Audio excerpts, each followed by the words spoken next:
বন্ধুরা, বাংলাদেশে কিন্তু একেবারে নতুন চলে আসলো R15 V4 ব্ল্যাক এর ইন্দোনেশিয়ান ভার্সন। অনেক কিছু কিন্তু আপডেট আছে, অনেক কিছু চেঞ্জ আছে। দেখতে পাচ্ছেন সাইডে যে স্টিকারটা অ্যাশ কালারের মধ্যে কিন্তু ব্ল্যাক কালারের একটা বাইক পাবেন। সেই সাথে এবার ম্যাট এবং গ্লসির কিন্তু ফিনিশিং পাচ্ছেন। নতুন এই বাইকটা কিন্তু চলে এসেছে আব্দুল্লাহ মোটরস, এখান থেকে কিন্তু নিতে পারবেন।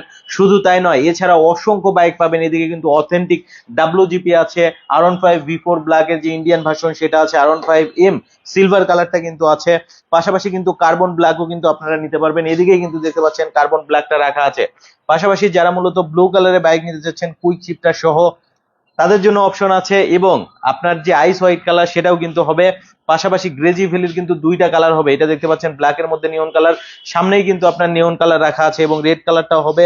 এবং FZS ভার্সন 4 এর যে মাখন কালার, আইস হোয়াইট কালার, যেটাতে মূলত MT-15 এর অনেক ফিচার কিন্তু অ্যাড করা হয়েছে, এই বাইকটাও পাবেন। পাশাপাশি এদিকে দেখতে পাচ্ছেন বাম্বেল বি কিন্তু আছে R15 V4 এর ইন্দোনেশিয়ান ভার্সন। পাশাপাশি কার্বন এম এর কিন্তু ছড়াছড়ি আছে, দেখে শুনে নিতে পারবেন আব্দুল্লাহ মোটরস থেকে। আব্দুল্লাহ মোটরসের শোরুমটা মূলত মগবাজার মোড়ে অবস্থিত। মগবাজার মোড়ে আসলে কিন্তু দেখতে পাবেন আব্দুল্লাহ মোটরসের সাইনবোর্ড। এখানে আসলে কিন্তু আপনি সিভিল কন্ডিশনে বাইকটা নিতে পারবেন। আজকের রিল থেকে এখানে বিদায় নিচ্ছে, আবার আসবো নতুন কোনো ভিডিওতে। ভালো থাকবেন, আসসালামু আলাইকুম, আল্লাহ হাফেজ।